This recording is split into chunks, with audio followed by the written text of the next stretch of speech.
Also, it has a population that is growing and is young.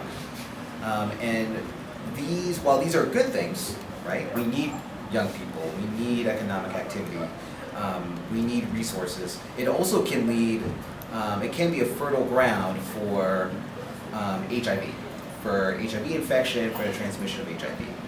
Now, saying that about the challenges, I just want to point out that Tabora has actually made real progress. So, the surveys that the doctor was referring to, the THIS survey, the Tanzania HIV Impact Survey, this was the second survey that was done in 2023. The first one was done in 2016. And since that survey was done in 2016 to now, there's been dramatic improvement. I can tell you now that approximately 2/3 of people living with HIV in this region are on treatment and are virally suppressed. This is much more than was before. Okay, and I think that's something that we should be proud of. So yes, round of applause.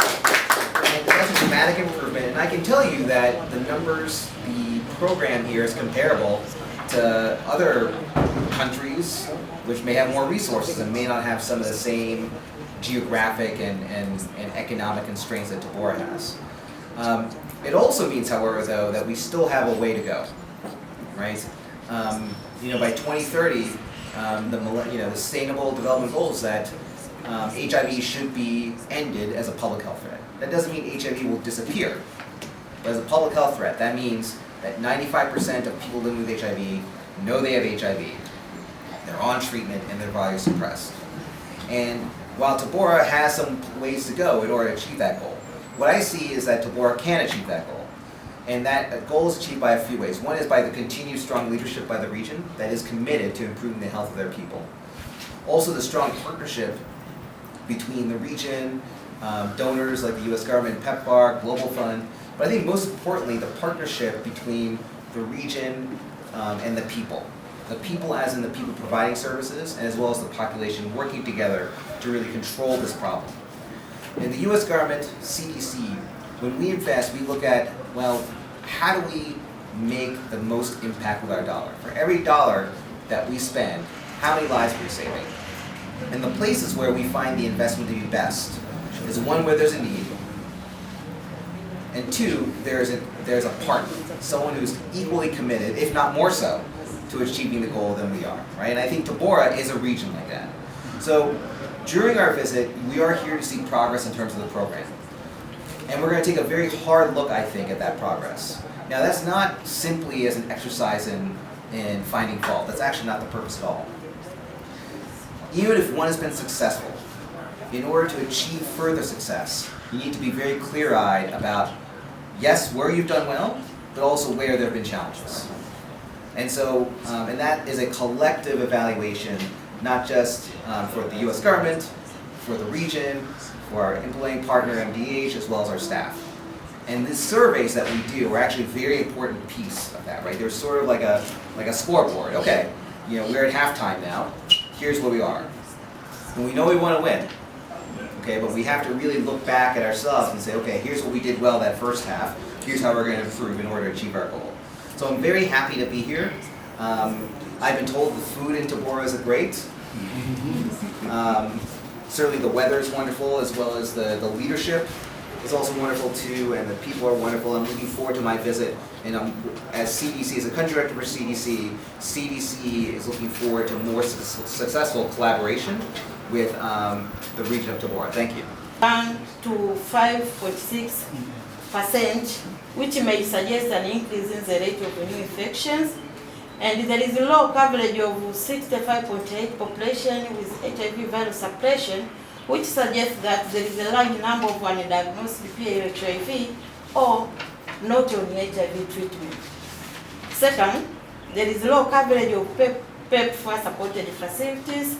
As I've said, we have 409 yes facilities. The PEPFAR is covered about 162 facilities, constitute 40%. So, and the wards is covered 67 wards, but we have 206 wards in the region. So compared with the large size of the region and the sparsely distributed population, some subpopulation, it is about more than 400 kilometers away from the region headquarters, especially in Sikonge district. So we see that there is some areas which are not covered, which needs services. Serikali yetu imekuwa inaleta fedha nyingi sana. Katika historia ya Tanzania haijawahi kutokea. It has never happened. The government is bringing a lot of money, a lot of funds to save the health sector, to save the citizen. So this is a commendable efforts to our government.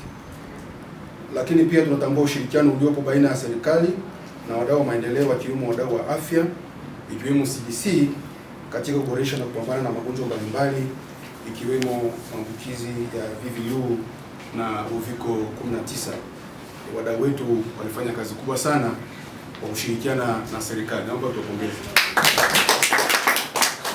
Lakini pia tunaishukuru serikali ya awamu ya 6 katika juhudi mbalimbali ikiwemo ndani ya mkoa wetu kwa kuboresha miundombinu ya afya kama nilivyosema, ajira za watumishi wa afya na kuhakikisha upatikanaji wa uhakika wa dawa na vifaa tiba zikiwemo dawa za kufubaza makali ya VVU kwa watu wanaoishi na maambukizi ya virusi vya ukimwi na kuendelea kupata dawa bure kupitia katika vituo vya kutolea huduma za tiba na mafunzo.